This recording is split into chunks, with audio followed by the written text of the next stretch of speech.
Okay, good. Looks like it's working. Okay, perfect. Hey team, it's Jenny here. This is Erin Young. She's an 8-star diamond coach, and she's gonna be our feature speaker for today's webinar. So normally we do a live webinar on Wednesday nights, but for the month of June, we're doing these recorded Zoom calls where we're featuring different people that I think are awesome, that I think can add value to our team. So Erin is our guest of choice for today. I'm excited because today is, I think, her second official day as a girl boss. Do you like that word? Do you use that word? Yeah, I use girl boss or boss chick or, lots of fun words. Yeah. There you go. So she actually just retired from teaching. She taught at Hamilton Southeastern Schools, which is where Chris teaches now. And this is, like I said, her second day of full-time Beachbody coaching. So I'm excited to dive in and ask you some questions on not only where you are now and what you foresee for yourself and how you sort of manage your time now, but also what you were doing before. So to get us started, why don't you tell us a little bit about you and your family, because I want people to know, who you are. Yeah, absolutely. Well, so I'm Erin Young. So thanks for having me, you guys. And thanks, Jenny, for asking. I really appreciate it. Such a compliment. And I'm really pinching myself, every day for the business that I've been able to create because I hear a lot of people give those excuses of I don't have enough time. So maybe we'll touch on that a little bit today. But yeah, I'm a mom of two. I have a 3-year-old and a 5-year-old. I'm married. My husband's name is David. He also works for Hamilton Southeastern Schools, and he's a head varsity coach like Chris. And so, we have a busy life, and my number one priority is my family. So I was a teacher for 14 years. I started right out of college. I have my master's degree in school counseling. I also teach group fitness at the Fishers YMCA. I have all kinds of different fun certifications. And, I started my Beachbody business about 3 years ago as a discount coach. I never intended for this to be a second income, let alone replace the income of a full-time job, after 14 years of teaching and a master's degree. Honestly, we were making good money. Things were a little tight. We had to budget a little bit more than maybe we would want to. We had to really think twice about family vacations, and we had to always kind of do the cheap thing, but we were happy and we live in our dream home already. That was something we made happen. So it wasn't like we were strapped for money and living in debt. We were pretty happy, but there was something about my life that was missing. And it was just, I was always a very independent person. And I think when you have kids and your life turns around and upside down and you're sleep deprived, you just kind of lose a piece of yourself and your independence and your freedom. My husband was coaching, and so I just felt like I didn't have any of my own time. And that's what kind of, Beachbody and the invitation from my coach Tracy came at that right time for me, because it was just something that was mine and it was my journey, and it started out just that way so that I could just work on myself and really get my mojo back. I was a triathlete. I was an athlete in high school and in college, and I didn't work out for like 3 years straight when I was pregnant and nursing my children, and I just lost it. I lost my mojo. I felt really badly about myself. And so, finally after 3 no's, I said yes to Tracy, and I became a discount member just because I felt like that accountability of coach was kind of cool, and that was attractive to me. And so I didn't start working my business until maybe even 6 months after that, because I took on an insanity challenge and I kind of got my results, and I felt really awesome about myself and wanted to pay it forward. And honestly, I only wanted just a few people to feel as good as I did. My motivation was just to share the love and pay it forward. And obviously things have gone a great direction since there. So hopefully that gives you a little bit of information about me. Yeah, that's awesome. And I know, you just spoke at the power training that Sparta Nation hosted. And I know that we had a couple coaches there, but not all of our team was there. So it's cool to hear, your story, just because they don't necessarily know you. So that's cool. That's perfect. So I want to know, this is just a personal question. I want to know what your day looked like as a teacher and what you foresee it looking like now that you're with it full time. So I want you to kind of go, if you could tell us, like, when did you wake up, all the way to bedtime? Okay. Well, the honest truth is that I don't know, I started waking up maybe about 5, but that kept getting earlier and earlier as I realized that I I don't know, I wanted to do more. I didn't need to do more, but I wanted to do more with my business. And so typically every day my alarm went off at 4, and I maybe pushed snooze once, but I got up because I was really excited to get my business started. So I worked a good hour before I even worked out in the morning. So I would work at least from 4 to 5 a.m. and then work out from 5 to about 5:30. I would have to walk out the door of my house by about 6:45 to get to school on time. And so, our day starts really early as teachers. I mean, anyway, our school day starts at 7:25 in the morning. And so I had to get up early. And then after that, I was working pockets of time like none other. It's not like I can get on Facebook and do a lot of business while I'm teaching high school English. And so we had 7-minute passing periods. That wasn't going to work. So I utilized my lunch and my prep period as a lot of business hours too. I chose not to eat lunch with other faculty members for many different reasons, but that was quality work time. I would schedule calls during that time because some of my coaches, it was best to speak to them in the afternoons. And but I would at least get in another hour during the middle of my day. And then as soon as my school day was over, by about 2:45, I was either doing calls in my classroom or, working out in my classroom if I didn't get it in that morning. And I was getting in more work time before I picked my kids up at between 4 and 4:30. So I was getting in maybe 2 to 3 hours even before, 4 p.m. And I chose to do that again. That was all, I think it was just an evolution of my business and of my desire as my why changed, as my goals changed. I knew that there was more to do as my team grew. I wanted to be able to support them.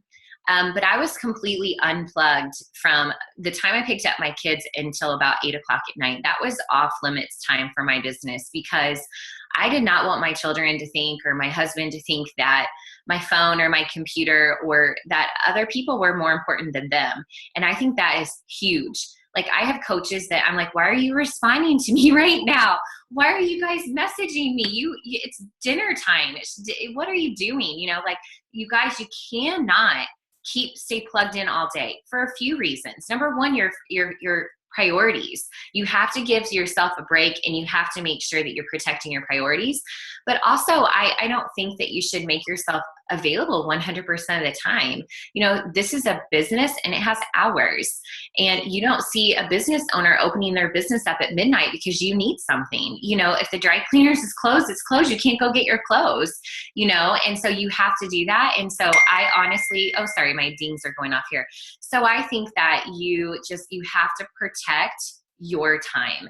Mm-hmm. And I think that forces you to utilize your business hours more effectively. So I would say I'm plugged until about 8 o'clock, or sometimes later if bedtime at my house was crazy. My kids do go to bed early. I had to instill kind of some strict practices with my family. They had to know my business hours and my expectations as well, because I had to have my husband's support on that. He knew that I needed to start business hours at 8 o'clock, and he knew why. He knew if I had a call, he knew if we were going to go over on the bedtime thing. I was like, well, I need your help then. I can't be there because I have people that are waiting for me, to have a call with me. And so, and then I would work from 8 until whenever I closed shop. And a lot of times that was 11, because for whatever reason, when you post something on Facebook, I don't know, what is it? The moms and the 30 somethings are on Facebook till like 10 o'clock. And so, sometimes I'd be up until 11, and that was okay with me, but I was shutting down by 11. So yeah, I wasn't getting a lot of sleep. I love Bobbi Brown makeup, right, Jenny? Because she does cover up a lot of sleep deprivation sometimes. But honestly, I never felt tired. I never felt, like I was burning the candle at both ends until it was just, I don't know, maybe the end of a quarter at school. But it was just pure excitement to get up and to work the business. And the huge part of that was communicating that with my husband and making sure he was on board with making sure that that could happen for me. So that's what it looked like then. Now I'm still working it out. Like, I'm trying to find my new normal. I've kind of told myself that I'm going to let myself sleep in a little bit more. So I'm not going to get up at 4 a.m. unless I have to. I do teach a 5:15 class at the Y. So I'll get up early for that, obviously, but I'm not going to get up as early. I still want to get up and work my business and get it started before my family gets up, because I appreciate that quiet time in my house a lot. where I can go make myself a cup of coffee and just kind of quietly wake and maybe do some PD and do, post in my groups kind of before everybody gets up. So I plan to do that, but I really do plan to work most of my business hours between 11 and 2, because I think that's just going to be more effective for me. I feel more creative after I've worked out. I feel more, I can think through and process and make better decisions after I'm awake and I've worked out and I have that adrenaline pumping through my body. So I do think that for me, later business hours will be more effective and efficient for me. Perfect. Mm-hmm. That's awesome. You alluded to a couple of things there that I want to point out, because one of the questions that I got, we have, we've got quite a bit of momentum on our team right now. We have I would say around a dozen or so people who've sort of committed to wanting to leave their full-time job and make this full-time, which is why I'm excited that you took time to talk to us, because you're a perfect example of making that happen. But one thing that, the recurring question that I received from these coaches was, how did you handle that sleep deprivation? How did you handle that? Besides the Bobby Brown makeup, right? Like, so we do obviously have coaches on our team that are, they have kids at home, they got to get them ready on the bus, and they've got, just like you, they have other priorities. And so it sounds to me like you were working in pockets of time, maybe 5 to 6 hours a day as a teacher, early morning, after in your later evening hours, and then a little bit during the day. Did you look at that as sort of like a temporary sacrifice in order to get to where you are now? Is that what pulled you through it? Yeah, I guess in the end it did, because I knew once I made my decision, I knew why I was working those hard hours. But at the time, it just is what had to be done. Mm-hmm. I mean, for me, it was a non-negotiable. Right. For me, it was if I want this to succeed and I want my dreams to come true. And I'm also someone that's not going to let anyone else down. I didn't want to let anyone else down on my team. And so in my opinion, it was just me making it happen. It was me making sacrifices. I cannot tell you what's on television.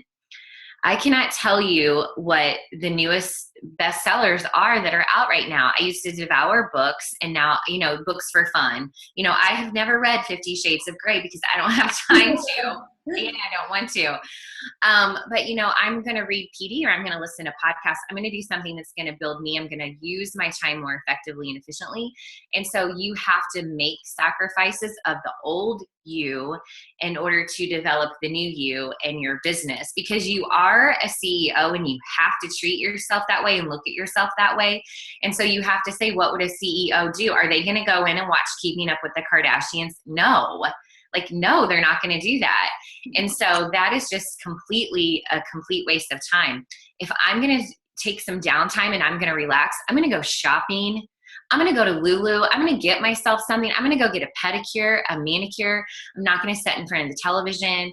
And I'm going to read a magazine. I love magazines. That's a guilty pleasure, but I'm also reading health magazine or fitness magazine. So I'm getting ideas and I'm still filling myself up. So, if I'm sacrificing a lot. I'm sacrificing a lot. And I honestly never felt sleep deprived, because when you have that momentum and you have that energy on your team and you're leading other people and you're getting, it's like you're conducting an experiment. I felt like I was conducting an experiment most days, like what's going to work, what's not going to work. But when you're getting the evidence that it's working and that it's worth it, that's what fuels you to do it again. Like if the evidence is showing and your coaches are hitting Success Club and your challengers are losing 10 pounds in 2 weeks on the 21-day fix, why would you stop? And so the evidence just keeps rolling in that what you're doing is beneficial and it's helping other people. So you just do it and it makes you excited. Yeah. And I think that one thing you've already mentioned that I think is so important is, I think a lot of people who maybe, feel sleep deprived or feel a little bit burnout on occasion are the same people who are constantly on their phone, not resting from that. And yes. I love, if we look back at Erin's hours, as a teacher, she was completely unplugged from 4 to 8 p.m. So that was family time, no phone, no computer, no nothing. Somebody dings on your phone, you say, okay, I guess I'll just ding them back later. It's up to you. And I think that's something you touched on at the power training that I think so many people need to hear is, you've got to schedule that downtime for yourself so that you can be clear-headed and focused. I think about it as protecting your time. And I never have my sound on my phone. Yeah. I never have it on ever. Even when I'm working my business hours, the sound on my phone is off because whatever, I mean, I have the notifications on my computer and that's where I'm working my business on my computer. But if something happens on my phone and it's important, it's going to pop up on my computer as well. So, and I don't want my family hearing the dings and the whistles, and that it's so annoying. It's so interruptive. It's so disruptive. So I usually, I mean, even at this moment, I don't even know where my phone is. Like, do you think that's crazy? Like, I don't need my phone right now. I'm talking to you. I don't need it. And so a lot of people are like this, especially new coaches. You're waiting for that message to come through. Stop. Like, just let it go and just put positive, your positive aura out into the world, and good things are going to happen. Absolutely. All right. So because I want to be mindful of your time, I have some questions. I'd like to rapid fire them to you, and then you can just give me your response. You don't have to go into any sort of deep detail, but I want to make sure we cover them all. So one of them is, okay, we've kind of learned about what your business hours look like and what they look like now. What do you plug into those business hours? Do you do the same thing every day? Or do you, schedule time for content creation, schedule time, how do you sort of work in your business hours? I create a list the night before based on the needs of my business. So before I go to bed at night, I have a list for the next day, and it involves the names of people. It involves ideas. It involves PD. It involves YouTube videos that I want to watch. It involves a lot of what my needs are at the moment. Yeah. Perfect. Okay. Let's see here. Do you have resources for learning on how to be organized? So obviously as a teacher, you're probably naturally organized. I know that you keep a planner several months in advance with everything for your team scheduled out. How do you not only stay organized, but do you have any resources or tips for people who maybe lack organization? Well, the first thing that I did was I did Shalene's 30-day push.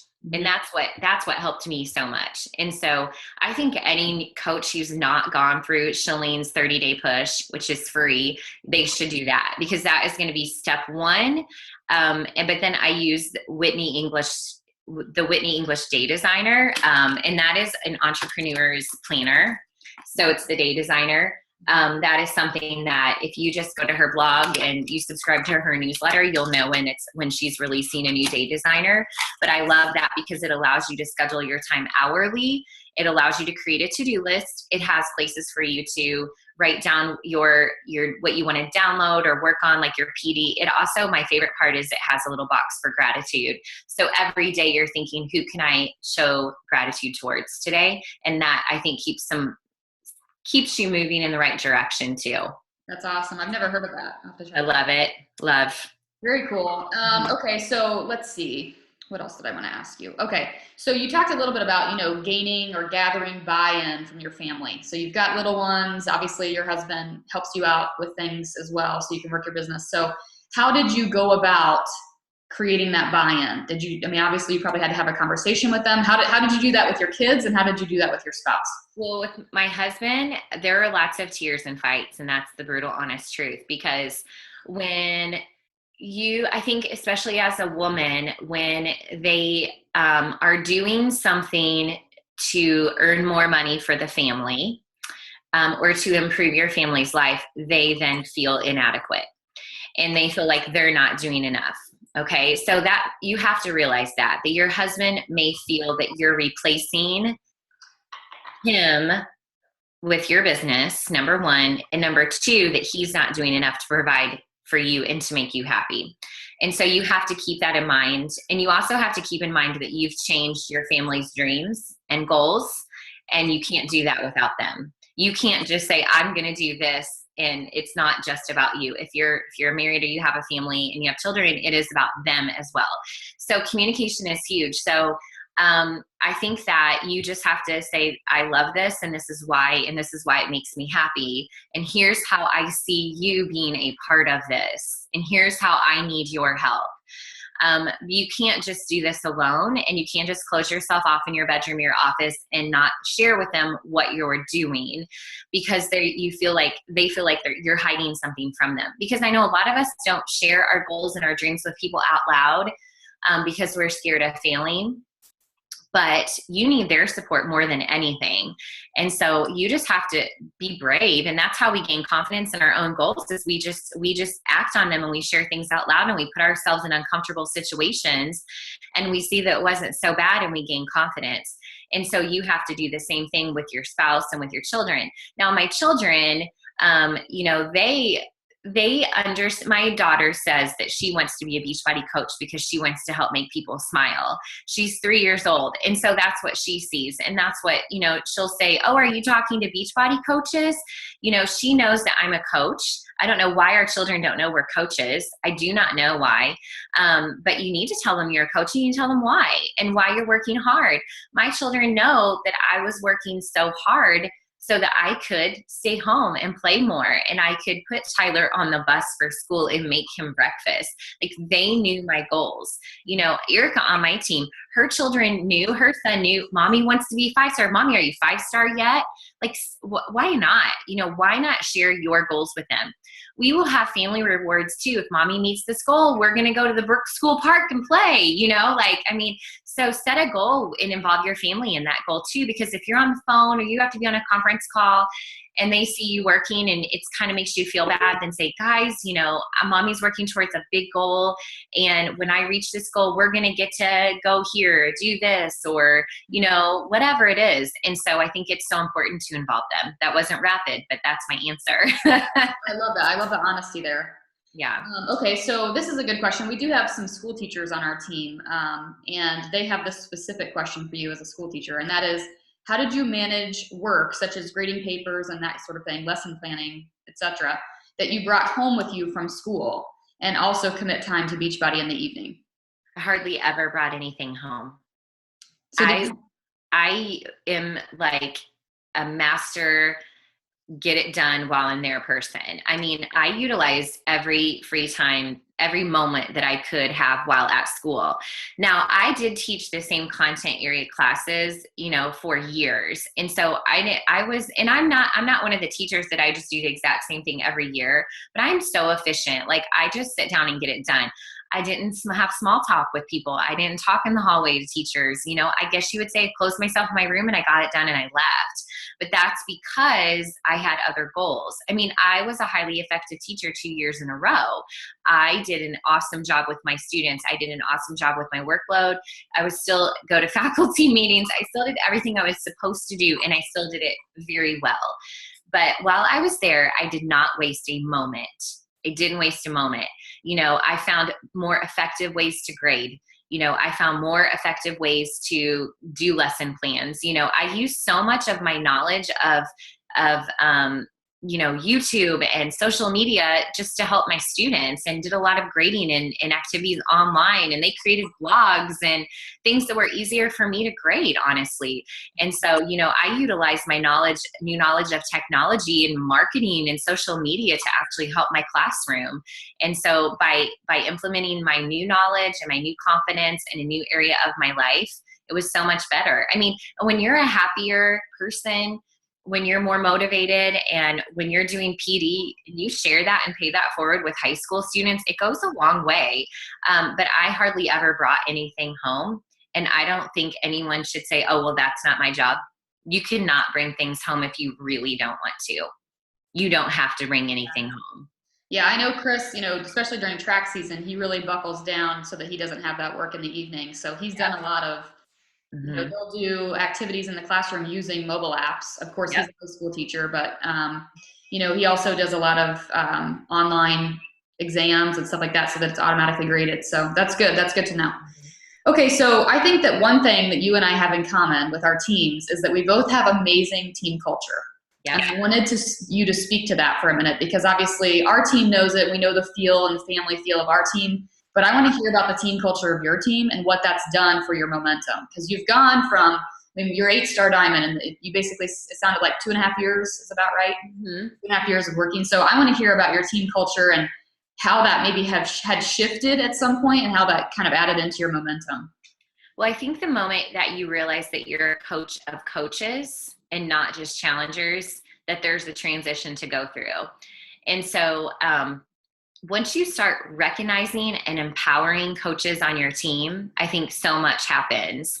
And so I am not the only person that posts on my team page. I'm not the only person that speaks on team calls. I'm not the only person that does business opportunity presentations. I don't lead Coach Basics.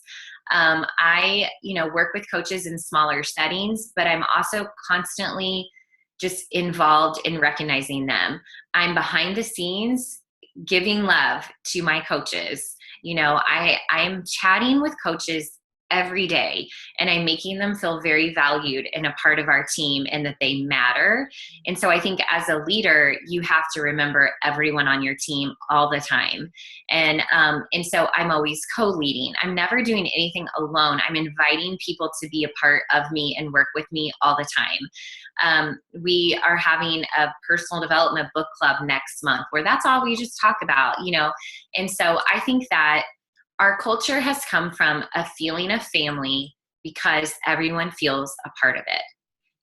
I think that everyone feels loved and appreciated and valued. And I think that's just the bottom line. And I think that if you just lead with your heart and you share and you're in the trenches with your team, you're not just above them telling them what to do, but you're inviting too, and you're sharing your fears and your struggles, and you're doing that in person with video so they can see and hear you, but you're also doing it with posts and pictures, and you're sharing your ups and your downs, and you're sharing with them your goals, and they're all in, then they're with you then. You just have to be all in with them, and I think in the trenches with them too.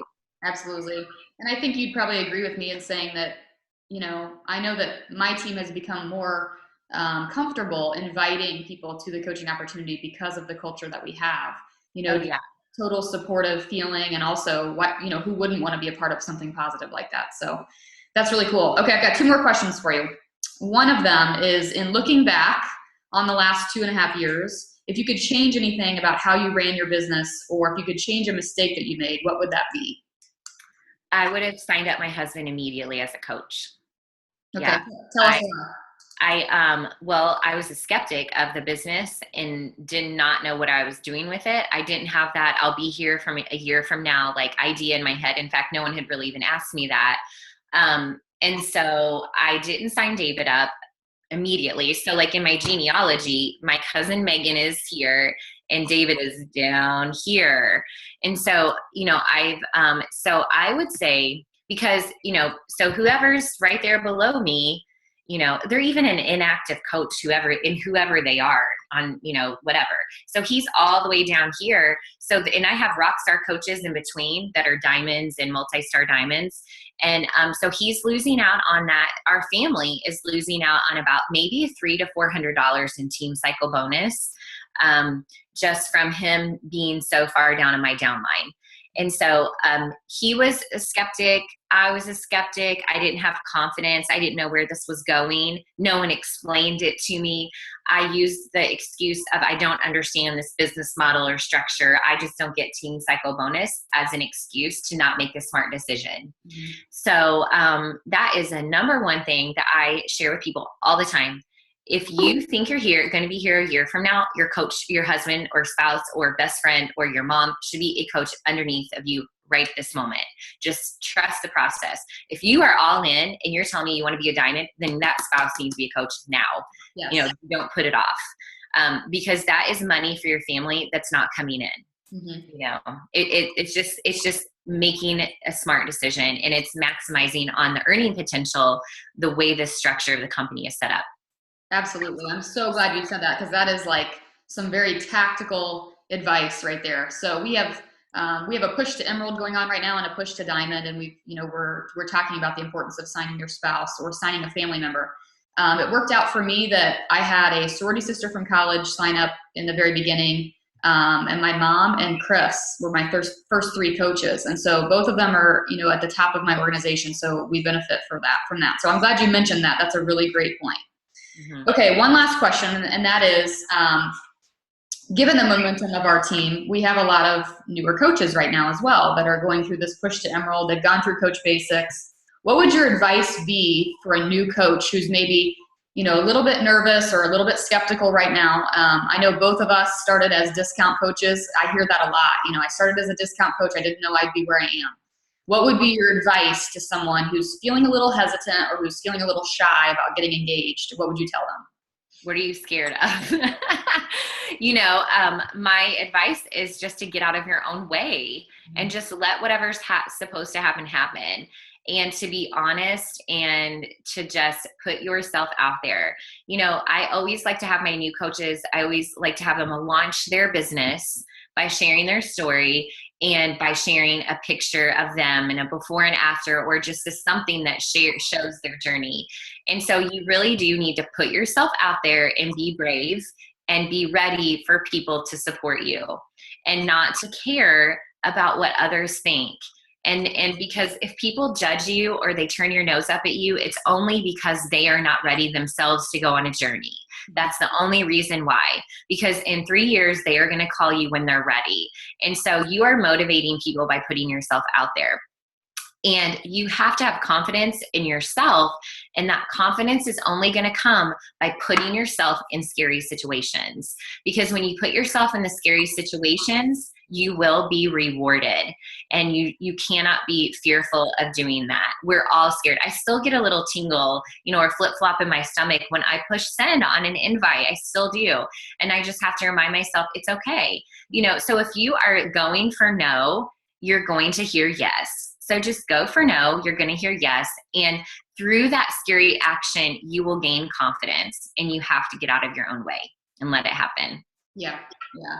I think it was you that said this one time, and I remember this, which is if someone else wants to hate on your dream or someone else wants to sort of be negative about your dream, it's okay because it's not their dream. It's not their dream. It's not their dream. And I love that. I love that wording. So perfect. Well, like I said, I wanted to be respectful of your time. I know I told you 30 minutes, so I appreciate you being on today. I've learned so much from you in the last couple of years. I'm excited to follow in your footsteps. I know that this whole team has just had some crazy momentum. All of the coaches in Julie's organization have had some crazy momentum, and we're headed for great places. So I thank you for being on here. I think you're awesome. And to my team, if you can follow Erin, is it Erin Young? What's your Facebook like? Erin Young Fitness. You'll find it. That's my fitness page. And then I have a YouTube video I can post for you guys too about signing your spouse up as a coach that kind of explains more of my rationale too. That would be great. I would love that. I could actually link to that in the comments when I share this. That'd be perfect. Cool. Well, thank you for your time. Enjoy lunch with David. Thank you. Hey, you guys. See you later. Good luck. All right. Bye-bye. Bye.